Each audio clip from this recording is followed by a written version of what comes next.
Mari kita membuka Lukas pasal ke-24, ayat 13 sampai dengan ayat ke-35. Kita akan membaca secara bergantian, saya akan membacakan ayat yang ganjil, nanti jemaat dengan singer akan membacakan ayat yang genap. Lukas pasal 24, ayat 13 sampai 35. Saya akan membacakan ayat 13, Yesus menampakkan diri di jalan ke Emmaus, demikian firman Tuhan. Pada hari itu juga, 2 orang dari murid-murid Yesus pergi ke sebuah kampung bernama Emmaus, yang terletak kira-kira 7 mil jauhnya dari Yerusalem.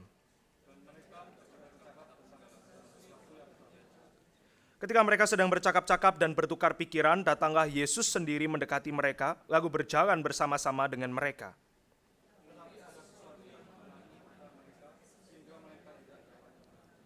Yesus berkata kepada mereka, apakah yang kamu percakapkan sementara kamu berjalan, maka berhentilah mereka dengan wajah muram.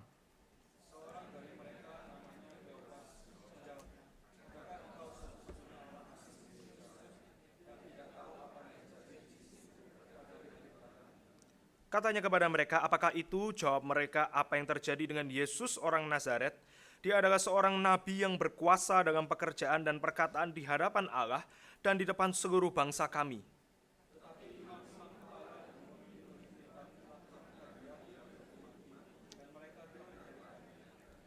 Padahal kami dahulu mengharapkan bahwa dialah yang datang untuk membebaskan bangsa Israel. Tetapi sementara itu telah lewat 3 hari sejak semuanya itu terjadi.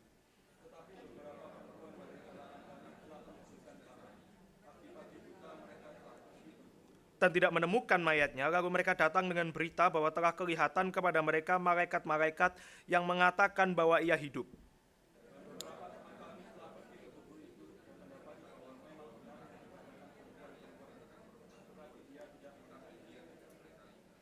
Lalu ia berkata kepada mereka, hai kamu orang bodoh, betapa lambatnya hatimu, sehingga kamu tidak percaya segala sesuatu yang telah dikatakan para nabi.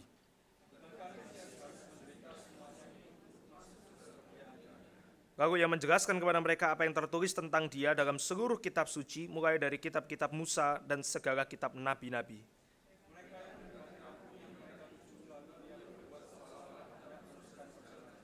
Tetapi mereka sangat mendesaknya, katanya, tinggallah bersama-sama dengan kami, sebab hari telah menjelang malam dan matahari hampir terbenam. Lalu masuklah ia untuk tinggal bersama-sama dengan mereka.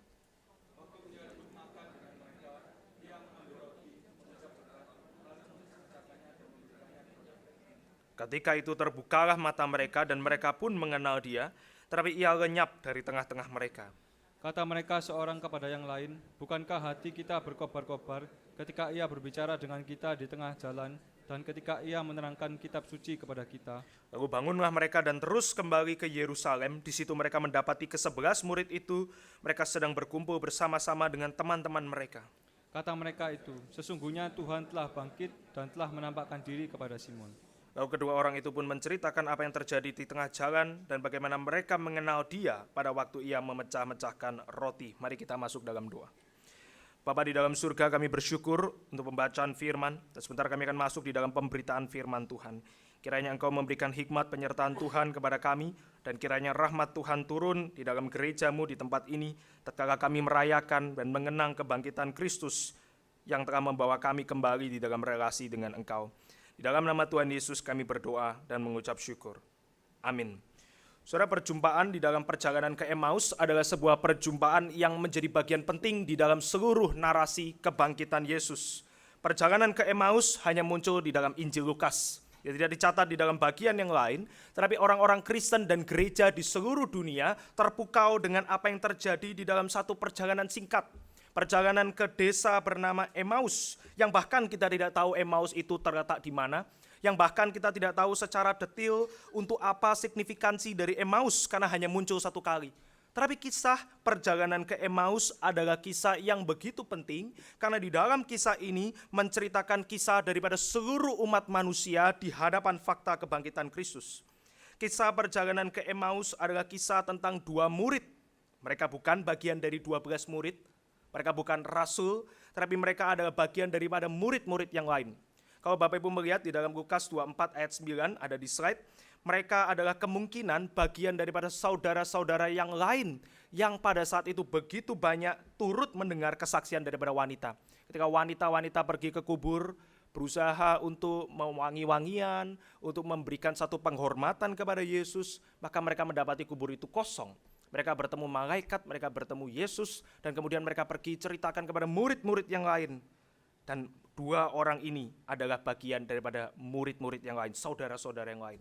Mereka bukan circle yang paling kecil, tetapi dua orang murid dari bagian yang lebih besar ini menjadi satu kisah yang sangat penting di dalam kebangkitan daripada Tuhan Yesus.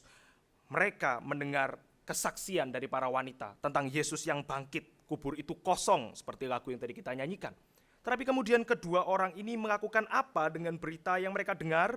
Mereka memutuskan, setelah berita itu mereka dengar, mereka putuskan untuk pergi ke desa Emmaus. Tidak banyak diketahui tentang desa Emmaus, tetapi kemungkinan desa Emmaus adalah tempat umum orang bersinggah kalau mau pergi ke Yerusalem atau keluar dari Yerusalem. Mengapa mereka ke sana? Menjadi pertanyaan yang menarik. Rasul-rasul 11, Yudas udah mati, 11 rasul di Yerusalem. Saudara-saudara yang lain banyak stay di Yerusalem. Tetapi dua orang ini, dia dengar kabar, kemudian cepat-cepat mereka pergi sore hari di dalam ayat 29 ke desa Emmaus itu.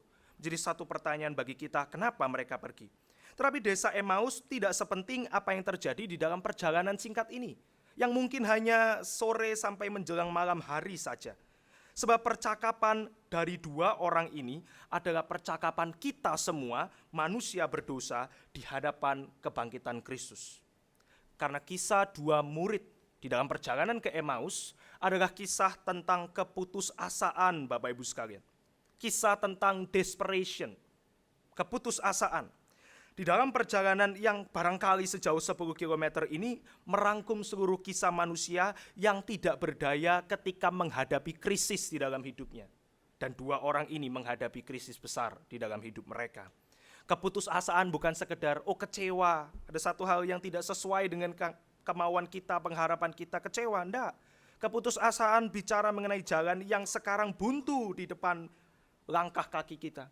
Keputusasaan menggambarkan kehidupan di dalam dosa sebetulnya.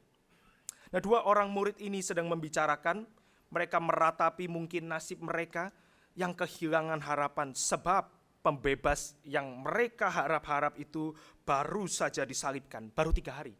Pembebas yang mereka harapkan itu, juru selamat yang mereka yakini itu sekarang sudah mati sehingga tidak ada lagi pengharapan, desperation, keputusasaan.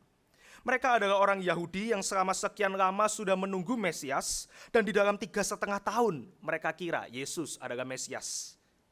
Mereka selama 3,5 tahun mendengar, diajar, mengiring Yesus, dan ternyata Yesus disalibkan. Mereka mengira Yesus adalah pembebas bangsa Yahudi daripada orang-orang Romawi yang menahan mereka. Tetapi sekarang Yesus adalah korban dari Romawi. Pengharapan itu habis di dalam hitungan hari ketika mereka mendengar Yesus disalibkan, ketika mereka mengetahui Yesus dikuburkan, ketika mereka sudah kehilangan harapan. Kira-kira sudah 3 hari. Lukas 24 ayat 21 mencerminkan pupusnya harapan kedua orang murid. Bapak Ibu perhatikan ayat 21. Padahal kami dahulu mengharapkan bahwa dialah yang datang untuk membebaskan bangsa Israel. Tetapi sementara itu telah lewat 3 hari. Padahal kami dulu mengharapkan dia itu pembebas. Sekarang enggak lagi. Dulu berharap, sekarang kecewa. Dulu digerakkan dengan satu pengharapan yang berapi-api, sekarang keputusasaan. Dan inilah krisis. David Gooding, seorang komentator Alkitab mengatakan, kematian dan kebangkitan Mesias tidak masuk di dalam konsep cara pikir orang Yahudi. Mereka tidak mengerti itu Mesias itu akan mati dan bangkit, kemudian dia akan mengerjakan kerajaannya secara spiritual. Mereka tidak mengerti itu. Yang mereka tahu, untuk apa Mesias kalau mati di tangan Romawi? Just another warlords. Sebelum Yesus ada, orang-orang yang mau mengalahkan Romawi, mengumpulkan pasukan, mati satu persatu di tangan Romawi. Yesus cuma satu di antara mereka. Ia berkuasa, ia mengajar dengan begitu berkarisma dan seterusnya, tapi mati. Dan yang mereka dapatkan bukan Mesias yang membawa pedang dan pasukan. Bahkan mungkin di dalam benak dari dua murid ini adalah, wah, Yesus mati sebelum Yesus mengumpulkan pasukan. Saya kira saya akan memimpin dengan Yesus. Saya kira saya akan ikut mengalahkan Romawi itu. Tetapi sekarang Mesias itu sudah tertangkap dan mati. Dan bagaikan dua orang yang digambarkan pulang dari kedukaan, Bapak Ibu sekalian, tanpa harapan, unemployed bahkan, tidak ada pekerjaan. Karena mereka kira, oh jadi murid, menggebu-gebu, sekarang mereka pulang dengan letih lesu. Mereka membicarakan betapa pahitnya sekian hari terakhir bagi murid-murid Kristus. Dua orang ini sebagaimana banyak yang lain, dia dengar testimoni para wanita yang mengatakan, oh ini Yesus bangkit, kubur kosong, tapi mereka tidak bisa percaya. Karena gambaran Mesias di benak mereka tidak cocok dengan testimoni daripada wanita-wanita yang mengunjungi kubur. Testimoni atau kesaksian dari para wanita itu menjadi omong kosong di dalam benak dua murid ini. Nggak works, nggak match, nggak ada titik yang nyambung dari Yesus mati dengan wanita ini mengatakan dia bangkit. Dikatakan pada bagian ini mereka membicarakan segala sesuatu yang telah terjadi, Bapak Ibu sekalian. Mungkin mereka mengingat itu ya, Tuhan Yesus masuk ke Yerusalem, menunggangi keledai, gambaran raja, dieluk-elukan anak Daud, Mesias. Mungkin mereka mengingat perkataan Yesus, pengajaran dia. Mungkin mereka mengingat Yesus yang bertanya jawab dengan orang-orang Farisi. Tetapi mereka juga mengingat Golgota itu yang begitu menyedihkan. Maka sejak saat itu 3 hari berlalu menyaksikan dua murid yang hilang pengharapan. Pengharapan mereka di mana, Bapak Ibu sekalian? Mati di Golgota. Pengharapan mereka itu ikut disalibkan dengan Yesus dan mereka kehilangan harapan. Nah, seorang teolog mengatakan bahwa dari kedua orang ini kita bisa melihat setidaknya ada 3 perasaan yang universal ketika kita menghadapi krisis. 3 perasaan yang universal. Yang pertama adalah takut, fear. Yang kedua adalah malu, shame. Dan yang ketiga adalah guilt, rasa bersalah. Fear, shame, and guilt. Takut, malu, dan rasa bersalah. Teolog ini mengatakan kita bisa melihat pertama mereka mengalami rasa takut. Sebab sekarang realitanya adalah mereka tidak lagi ada pembela. Ternyata Yesus mati. Ternyata Romawi menang. Ternyata mereka tidak ada lagi pelindung. Maka mungkin ini alasan mereka ke Emmaus dengan segera. Sebisa mungkin, segera mungkin, sore hari pun mereka berjalan, yang penting mereka aman. Sebab mungkin di Yerusalem banyak Romawi mengejar mereka. Mereka merasa malu karena mungkin selama ini sudah berharap kepada orang yang salah. Karena sebaik apapun Tuhan Yesus itu, guru mereka, dia sudah mati kok disalibkan. Malu, salah ini. Dan mungkin mereka merasa bersalah. Karena mungkin selama bertahun-tahun sudah mempromosikan orang yang salah sebagai pembebas bangsa Yahudi. Bukan Yesus ternyata, investasi yang keliru ini. Sudah ngomong ini, investasi di sini, percaya yang ini. Oh salah, mungkin ada rasa bersalah. Sehingga mungkin 3 perasaan ini bersatu, bergejolak di dalam hati dari 2 orang murid, dan itu menghasilkan keputusasaan. Di hadapan krisis, maka seseorang mungkin mengalami 1, 2, atau ketiganya, Bapak Ibu sekalian, sehingga putus asa. Saya mengira ini alasan masuk akal mengapa mereka tidak percaya dengan testimoni wanita itu. Karena mereka sudah penuh dengan ketakutan, malu, dan rasa bersalah. Dan mereka tahu betul bahwa kuburnya kosong. Kalau Bapak Ibu memperhatikan di dalam ayat 22 sampai 24, mereka mengatakan beberapa perempuan dari kalangan kami mengejutkan kami. Pagi-pagi buta mereka pergi ke kubur, tidak menemukan mayatnya, lalu mereka datang dengan berita. Ayat 24, beberapa teman kami ikut cek itu, pergi ke kubur itu, mendapati memang benar yang dikatakan perempuan itu, tapi dia tidak mereka lihat. Tetap, ya mungkin wanita itu halusi, mungkin delusional, mungkin wanita-wanita itu begitu sedih, stres, atau mungkin benar wanita-wanita itu tidak stres, tetapi mayatnya dicuri. Yang penting, Yesus itu tidak mungkin bangkit, karena kami tidak lihat kok. Kami tidak melihat dia itu. I cannot see that person, Jesus. Dan melalui krisis besar itu, maka kami sekarang ada di perjalanan ke Emmaus. Gambaran 2 orang selalu menjadi cermin bagi seluruh manusia, Bapak Ibu sekalian. Ian Duguid, seorang ahli di dalam satu buku bernama Living in the Gap, tinggal di tengah celah, mengatakan bahwa perjalanan Emmaus seperti sebuah celah antara janji dan realita. Ketika kita menghadapi satu krisis, menghadapi satu permasalahan yang membuat kita kehilangan harapan, kita ada di dalam reality gap.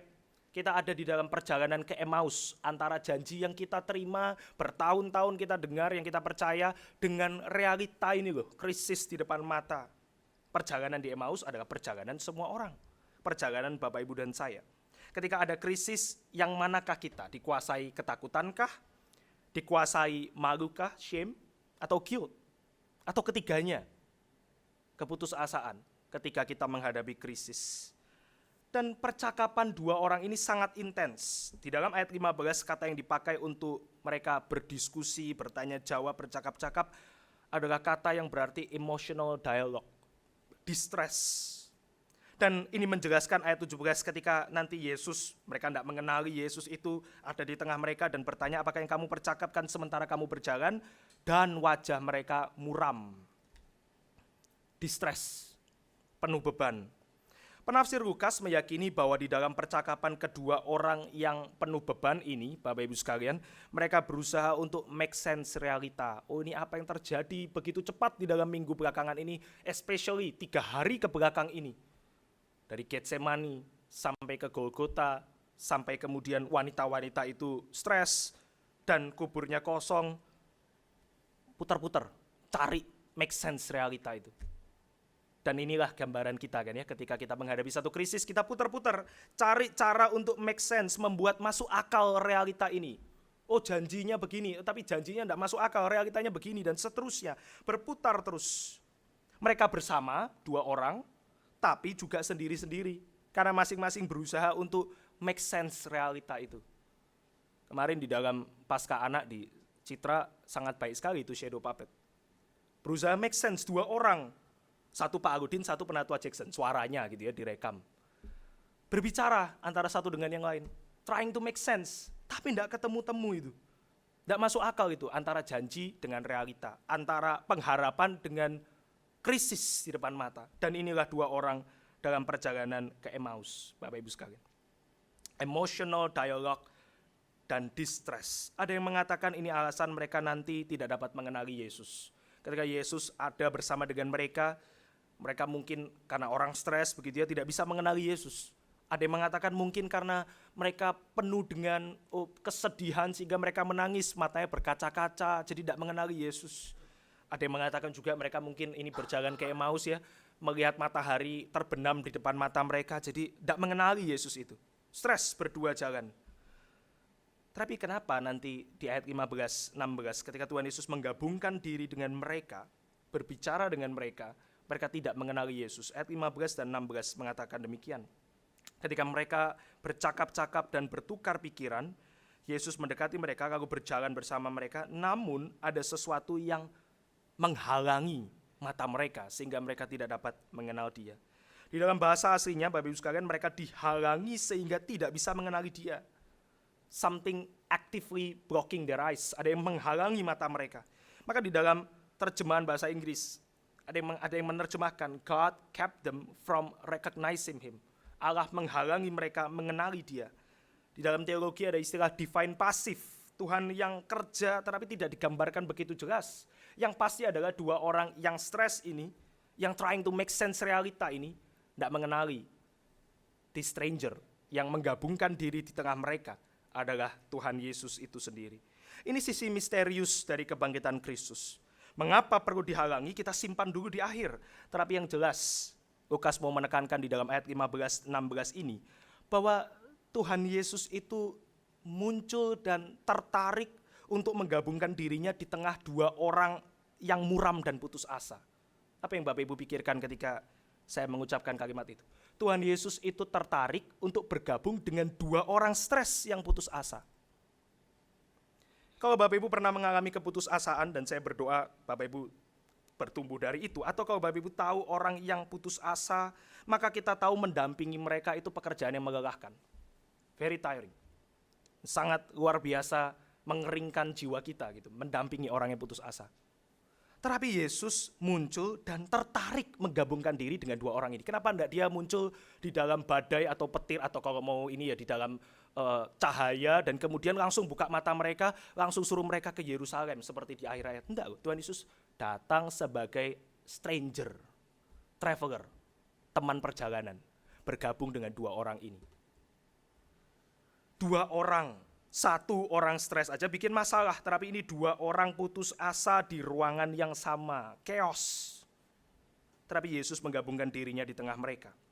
Ketika ada dua orang buta saling menuntun, maka Tuhan Yesus muncul sebagai orang yang melihat untuk menuntun mereka. Ia menawarkan guidance, tetapi bukan dengan tergesa-gesa, Bapak Ibu sekalian. Tuhan itu tidak bypass masalah itu. Kemudian memberikan mereka langsung pengertian-pengertian surgawi seperti Pentakosta di Kisah Para Rasul. Enggak. Tuhan Yesus itu datang dan bertanya, ngomong apa sih? Doesn't make sense ya perjalanan ke Emmaus itu. Yesus tidak datang dengan petir, badai, hujan lebat atau cahaya yang membutakan mata.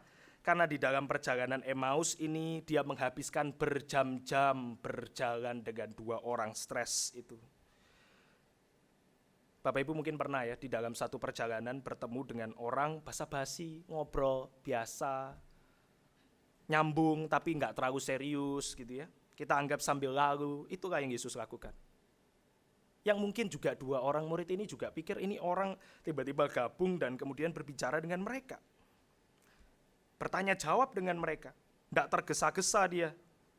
Ayat 17 yang tadi kita sudah baca disambut dengan ayat 18 kan, bahkan Kleofas salah satu dari dua murid itu bertanya atau mengatakan kepada Yesus dengan wajah muram, apakah engkau satu-satunya orang asing di Yerusalem,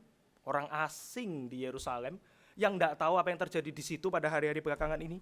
Kita kan baru sama-sama dari Yerusalem kan, mau ke Emmaus kan, you enggak tahu ya di kota itu kemarin ada apa? Ada gempar loh, ada itu loh, sidang yang enggak adil. Ada itu loh, penyalipan dari seorang guru besar. Kamu seorang asing ya dari Yerusalem ya. Nggak tahu ya itu ya. Nggak tahu apa yang terjadi di sana ya. Dan Yesus menjawab ya, apakah itu? What sort of things? Apa sih? Apa yang terjadi? Gambaran yang sangat tidak masuk akal di dalam narasi kebangkitan. Kita mau setelah Yesus bangkit langsung jeder, petir di istananya siapa itu? Pontius Pilatus misalnya. Atau langsung bawa malaikat kepalanya Herodes ditaruh di nampan misalnya, dan seterusnya. Tetapi yang dilakukan Yesus setelah bangkit adalah jalan sama orang stres ke desa Emmaus, Bapak Ibu sekalian. Nggak masuk akal. Dan ketika Tuhan Yesus bertanya apakah itu, maka seperti dugaan kita adalah orang yang stres dan putus asa langsung tumpah semua kepada sahabat perjalanan barunya. Maka itu ayat 19 dan seterusnya. Dua orang itu menceritakan apa yang terjadi dan secara singkat dicatat oleh Lukas. Mungkin dalam benak Kleofas, oh ini orang baru ya, langsung dia ceritakan ini semua keputusasaan yang terjadi. Dan Tuhan Yesus itu menginginkan percakapan ini terjadi di antara yang putus asa dan dirinya. Mengapa Yesus membutuhkan running through-nya Kleofas dari ayat 19 sampai 24? Kenapa dia perlu itu? Mengapa Tuhan Yesus harus mengingatkan Kleofas, bahkan mengajak dia mengingat semua traumatic events di dalam 3 hari kebelakang yang terjadi di dalam hidup mereka. Bahwa ada Yesus, Nabi yang berkuasa di hadapan Allah dan manusia, dimusuhi imam-imam kepala dan pemimpin, ditangkap, dihukum mati, disalibkan, yang kami kira pembebas tapi bukan, yang katanya bangkit tapi tidak jelas. Kenapa Yesus pancing respon semacam ini? Mengapa tidak Yesus lompat ke ayat 25 dan menyatakan penghiburan kepada mereka?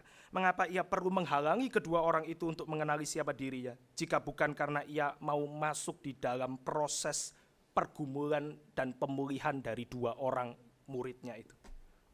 Yesus tidak buru-buru bypass pergumulan, dia memunculkan proses penyembuhan, pemulihan. Seperti kalau kita jatuh dan luka, tidak bisa secara instan langsung sembuh, mau pakai obat apapun.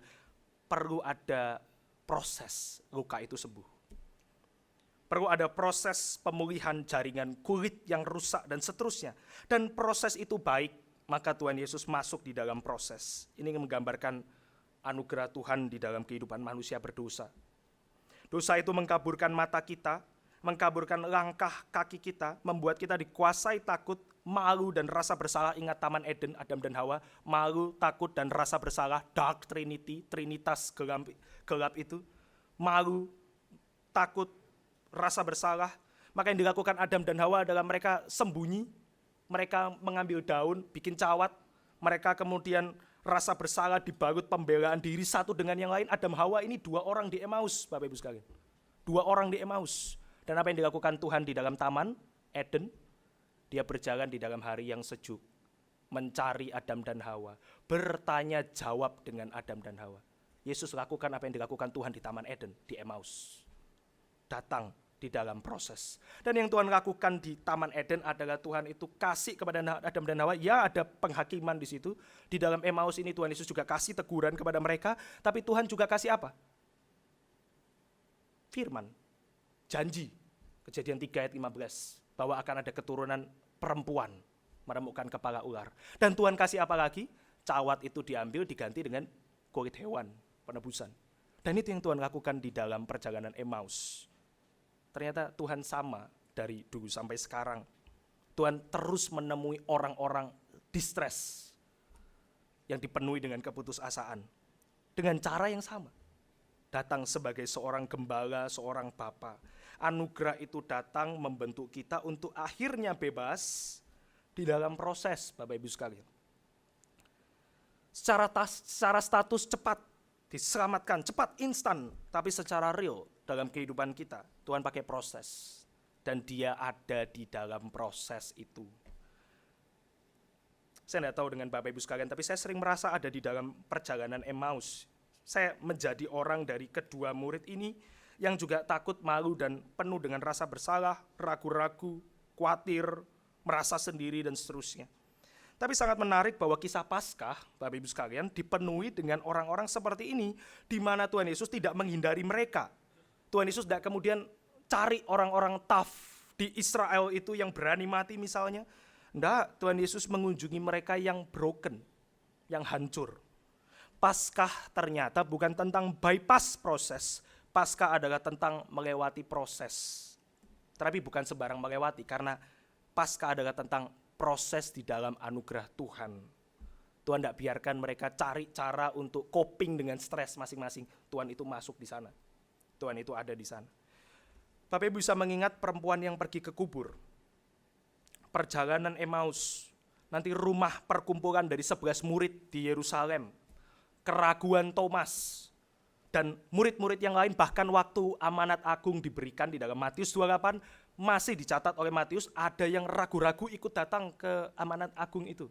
Dan ternyata Paskah adalah tentang Tuhan kunjungi setiap orang yang broken ini, yang ragu, stres, sedih, kecewa, dan seterusnya.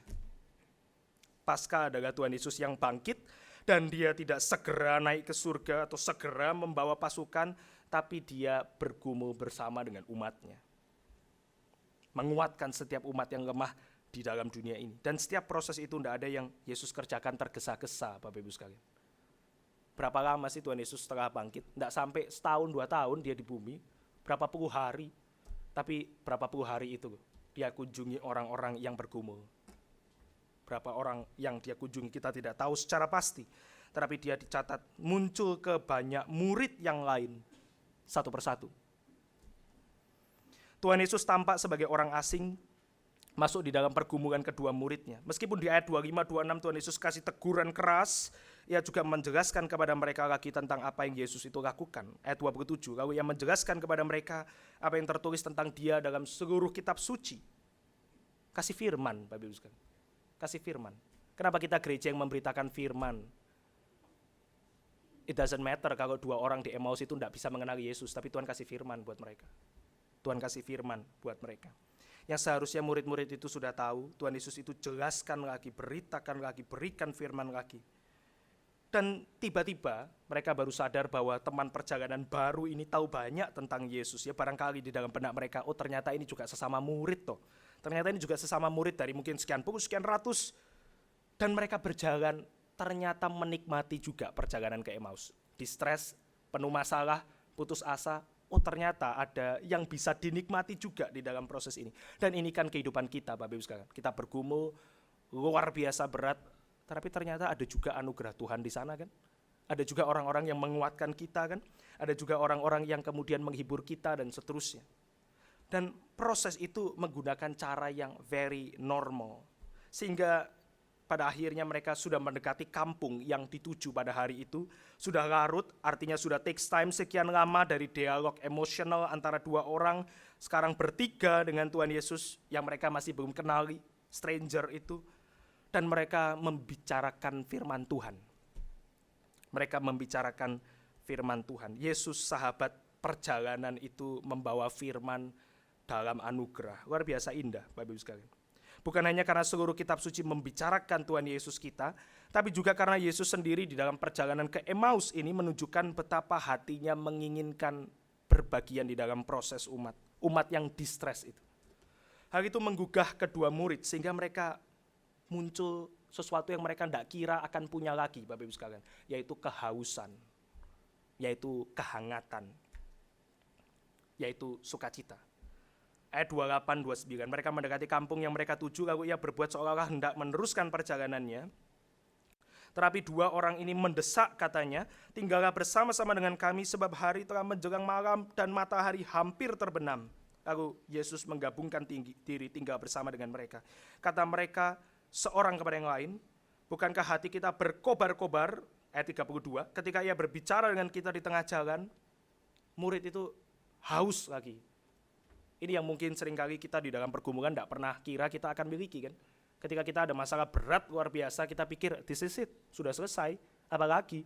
Dan ternyata Tuhan masih bisa membuat ada kehangatan di dalam hati kita. Itu yang terjadi misalnya kepada Naomi di dalam kitab Rut. Itu yang terjadi kepada orang-orang lain di seluruh dunia, orang-orang kudus yang merasa masalahnya sudah paling berat, dan ternyata Tuhan masih bisa menunjukkan ada jalan keluar, ada kehangatan lagi. Ada orang yang kecewa luar biasa, dan ternyata sekian waktu kemudian mereka bisa lihat bagaimana Tuhan kerja. Mereka dua orang ini bangkit lagi Bapak Ibu sekalian. Dari putus asa, takut, malu, dan hancur itu, sekarang mau dengar terus. Jangan pergi, ditahan orang asing ini. Jangan pergi, tinggal sama kami, sudah malam, bermalam dengan kami. Kami mau dengar terus itu, firman Tuhan yang kamu bicarakan. Jika semula wanita dari kubur itu memberitakan Yesus bangkit, mereka tidak percaya. Kali ini dalam anugerah Tuhan mereka percaya firman itu, Bapak Ibu sekalian. Firman yang sama kan, bahwa Mesias itu harus menderita, kemudian ada janji kebangkitan, sama. Wanita, bicara banyak, mereka tidak bisa mengerti. Sekarang dalam anugerah Tuhan, firman yang sama mereka percaya. Kita tahu dalam teologi kita bahwa firman Tuhan, kalau kita bisa ngerti dan percaya itu anugerah Tuhan. Dan anugerah Tuhan di sini datang di dalam diri Yesus, another traveler di dalam hidup itu. Dari mana datangnya keyakinan itu jika bukan Dia yang bypass, bukan masalahnya yang hilang, masalahnya tetap, tapi bypass kekerasan hati itu. Manusia berdosa. Kolose 3 ayat 16 mengatakan, let the word of Christ richly dwell in us. Firman Kristus yang ada di dalam hati, itu yang harus atau yang kemudian akan mengubah orang-orang berdosa. Ayat 30-31, Tuhan Yesus tinggal dengan mereka, menyanggupi desakan kedua murid, dan apa yang Yesus lakukan, ia duduk makan dan bersekutu dengan murid-murid. Yesus mengambil roti, mengucap syukur dan memecah roti, membagikannya kepada mereka, dan akhirnya ayat 31 membuka mata mereka bahwa ini adalah Yesus, dan dalam sekejap Yesus lenyap di tengah-tengah mereka. Bapak Ibu sekalian, kita tidak kemudian setiap waktu akan selalu merasa bahwa Tuhan itu dekat dengan kita di sepanjang hidup kita. Ada masa di mana kita harus jalan kok. Ada masa di mana kita dibiarkan bergumul. Nah, itu yang terjadi di sini. Tuhan Yesus lenyap. Begitu mereka kenal, Tuhan Yesus lenyap. Tidak tahu kemana. Divine mystery. Tetapi ya, Tuhan Yesus tidak meninggalkan dua orang yang distress. Tuhan Yesus sekarang meninggalkan dua orang yang berkobar-kobar. Bapak Ibu perhatikan di dalam ayat yang tadi saya bacakan ya, bahwa mereka itu berkobar-kobar di mana? Ayat 32 itu ya. Bukankah hati kita berkobar-kobar ketika ia bicara dengan kita di tengah jalan, bukan ketika mereka baru lihat, oh ternyata Yesus lah. Baru berkobar-kobar, enggak, di tengah jalan tadi. Berarti apa yang membuat mereka berkobar-kobar? Anugerah Tuhan di dalam firman. Hari ini sama, Bapak Ibu punya itu. Anugerah Tuhan melalui firman yang diberitakan. Kita tidak lihat Yesus secara fisik kan. Yesus lenyap juga kok. Doesn't matter kok. Tapi sekarang mereka bisa lihat melalui anugerah Tuhan di dalam firman tersebut. Mereka bisa lihat, mereka bisa kenal itu. Bukan karena Tuhan Yesus ulang perjamuan. Oh, ingat perjamuan malam, bukan. Tuhan Yesus nggak tentu harus mengulang perjamuan di dalam bagian ini. Tapi dia meng-highlight satu hal ini loh. Anugerah Tuhan di dalam firman yang kamu dengar itu. Tuhan Yesus buka mata mereka, bahkan later ketika mereka sudah berkobar-kobar, baru Tuhan Yesus itu buka. Kita baru bisa mengerti, oh ini cara Tuhan kerja di dalam hidup kita. Darrell Bock mengatakan meski di tengah buru-buru cepatnya narasi berlalu, seorang teolog, banyak detail yang mungkin tidak dicatat oleh Lukas, tapi ada satu yang di-highlight menjadi klimaks dari perikop ini. Darrell Bock, seorang ahli, mengatakan yang di-highlight bukan mujizat, yang di-highlight bukan khotbah yang luar biasa, kita tidak terlalu tahu khotbahnya apa, yang di-highlight apa? Keramah tamahan Yesus dengan murid. Hospitality, kehangatan, persekutuan. 2-3 orang berkumpul. Bapak Ibu sekalian, 2-3 orang berkumpul. Persekutuan keramah tamahan antara murid dan Yesus itu yang di-highlight menjadi klimaks dari perikop perjalanan ke Emmaus. Ternyata Tuhan Yesus datang di dalam keseharian. Di dalam sehari-hari manusia bersekutu, Tuhan Yesus datang di sana. Dan itu dinyatakan di dalam perjalanan ke Emmaus ini. Sejenak mereka duduk dan bersekutu, mereka sadar ini Yesus, sekejap Yesus meninggalkan mereka, tetapi 2 orang ini mereka sadar, kita kan sudah berkobar-kobar. Apa yang terjadi? Kecewa? Enggak, mereka balik Yerusalem malam itu juga, Bapak Ibu sekalian. Mereka kembali ke Yerusalem. 2 orang ini pergi sendiri ke Emmaus, murid-murid di Yerusalem. Tuhan tangkap mereka di sana, bicara dengan mereka, memulihkan mereka, kembali ke Yerusalem. Kita ada masalah ke Emmaus yang mana, Bapak Ibu sekalian? What is your Emmaus? Perjalanan kemana yang kita tempuh? Kembali enggak ke Yerusalem? Bukan Yerusalem fisik, tapi kembali kepada panggilan yang Tuhan kasih. 2 murid putus asa, dijumpai oleh Yesus yang bangkit, dipulihkan, dikobarkan kembali, dan kemudian digerakkan kembali kepada saudara yang lain. Ternyata mereka tidak boleh kehangatan itu cuma jadi punya 2 orang. Mereka harus kembali kepada saudara yang lain. Ada satu struktur kiasmus yang boleh ditayangkan di dalam slide. Yang pertama adalah murid-murid itu going to Emmaus from Yerusalem. Ini namanya kiastik, Bapak Ibu sekalian. Kemudian Yesus muncul, mata mereka terhalang, ada firman Tuhan di situ, mata mereka terbuka, Yesus pergi, dan murid-murid itu kembali ke Yerusalem. Ada sandwich gitu, numpuk jadi satu. Firman Tuhan oleh Yesus dalam keramah tamahan, the lesson, the word. Bukan karena mereka bisa lihat Tuhan Yesus yang fisik, tapi anugerah Tuhan di dalam firman. Yang pertama, solemn one way ke Emmaus. Satu perjalanan ke Emmaus, bukan 2-way round trip, one way. Itulah Emmaus itu. Terus kemudian apa enggak tahu. Tapi sekarang menjadi 2 round trip. Joyous bahkan, sukacita bahkan. Ini gambaran gereja Tuhan yang begitu indah, Bapak Ibu sekalian. Persahabatan, keramah tamahan menjadi gambaran gereja di dalam bagian ini. Dan semua berpusat kepada Yesus Kristus yang memulihkan relasi. Bukankah ini keselamatan yang kita pahami? Sebab Yesus menjadi sahabat kita di dalam perjalanan. Saya sangat suka teologi persahabatan. Yohanes 15 ayat 13-14 misalnya. Yohanes 15 ayat 13-14. Tidak ada kasih yang lebih besar daripada kasih seorang yang memberikan nyawanya untuk sahabat-sahabatnya. Siapa sahabatnya? Kamu adalah sahabatku. Bapak Ibu ayat 13 ya. Kasih itu bukan agape di situ. Philia, kasih persahabatan. Somehow di dalam Yohanes 15 ini, philia bisa melampaui agape. Kita mengatakan agape kasih yang paling besar, tapi di sini philia. Tidak ada kasih yang lebih besar dari kasih persahabatan. Bukan sembarang persahabatan, tapi persahabatan di dalam Kristus. Karena dia mengatakan kepada murid-muridnya, kamu adalah sahabatku, jikalau kamu berbuat apa yang kuperintahkan kepadaku. Apa yang diperintahkan kepada murid-murid di dalam Yohanes 15. Kalau Bapak Ibu nanti baca ya, kasih persaudaraan, persahabatan. Bukan yang liar di dunia sana. Bukan karena kita kurang ajar dengan Yesus, oh Yesus sahabat-sahabat. Bukan, karena dia mengorbankan nyawanya dan kemudian membawa relasi itu pulih. Now the center daripada seluruh gereja adalah kasih persahabatan di dalam Yesus Kristus. Itu Paskah, Bapak Ibu sekalian. Saya akan menutup dengan menceritakan kisah seorang pendeta bernama Henry Francis Light. Dia adalah seorang pendeta Anglikan, Bapak Ibu sekalian, yang begitu terpukau dengan kisah perjalanan Emmaus. Henry Francis Light adalah seorang yang begitu digerakkan oleh perikop perjalanan Emmaus ini. Dan dia tergerak dengan kalimat dari kedua murid yang tidak bisa melepaskan sahabat perjalanan mereka. Dua orang tadi yang begitu stres, tinggallah bersama dengan kami. Stay with us, sudah malam. Dua orang yang putus asa yang sekarang mendapatkan anugerah dan tidak mau melepaskan anugerah itu. Tinggal terus sama kami. Dua orang murid itu.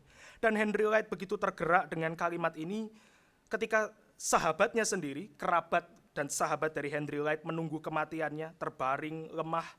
Dicatat bahwa Henry Light mengutip kalimat yang menggerakkan dia itu. Tinggallah bersama-sama dengan kami, sebab hari telah menjelang malam dan matahari hampir terbenam. Dua orang, Henry Light dengan sahabatnya. Dan itu menginspirasi himne yang Henry Light tulis. Yang kita tahu, karena kita kenal dengan tinggal sertaku. Dua orang yang distress, tinggal sertaku kawan yang kudus. Telah hampir malam jangan jalan terus. Tiada penolong hanya Tuhanku. Maha penolong tinggal sertaku. Lagu himne dari inspirasi ayat ini juga dinyanyikan pertama kali dalam penguburan Henry Light. Apa yang begitu menarik daripada lagu ini, Bapak Ibu sekalian?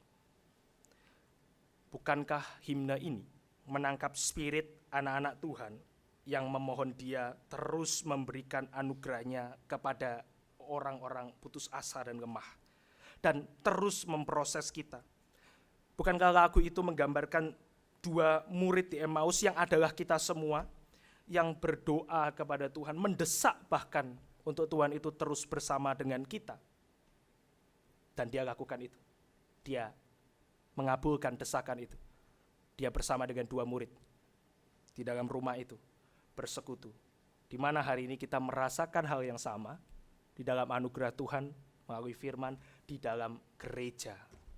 Tinggal sertaku. Bisakah itu menjadi doa kita pada Paskah tahun ini? Mari kita berdoa. Semua boleh merenungkan kembali. Dan saya akan memberikan waktu kepada kita untuk berdoa di dalam diam, di dalam silence, sambil ada iringan dari piano.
Bapa di dalam surga, kami datang di hadapan Tuhan sebagai dua orang berjalan ke Emmaus kami masing-masing. Tapi kiranya Tuhan, Engkau boleh mendengar doa kami, dan Engkau mau tinggal beserta dengan kami di dalam perjalanan yang melelahkan ini. Kami mohon Engkau juga mau tinggal bersama kami, mendengar keluh kesah kami. Dan kiranya Tuhan, Engkau tidak biarkan kami di dalam keluh kesah itu, tetapi Engkau membawa firman-Mu kepada kami. Dan kiranya di dalam hidup kami ini, kami bukan hanya terus berjalan ke Emmaus, tetapi pada waktunya Tuhan boleh memutar kami kembali ke Yerusalem. Kiranya Tuhan, di dalam hidup daripada anak-anak Tuhan di gereja-Mu di tempat ini, kami boleh terus melihat bagaimana Tuhan menghibur kami dan Tuhan menyelamatkan kami. Dalam Paskah tahun ini kami bersuka cita di hadapan Tuhan, karena Tuhan sudah memakai kami juga di dalam hidup ini. Berikanlah anugerah Tuhan dan teruslah dampingi kami di dalam proses kehidupan kami. sehingga kami boleh serupa dengan Engkau, Yesus Kristus, yang mati dan bangkit bagi dosa kami. Di dalam nama Tuhan Yesus kami berdoa dan mengucap syukur. Amin.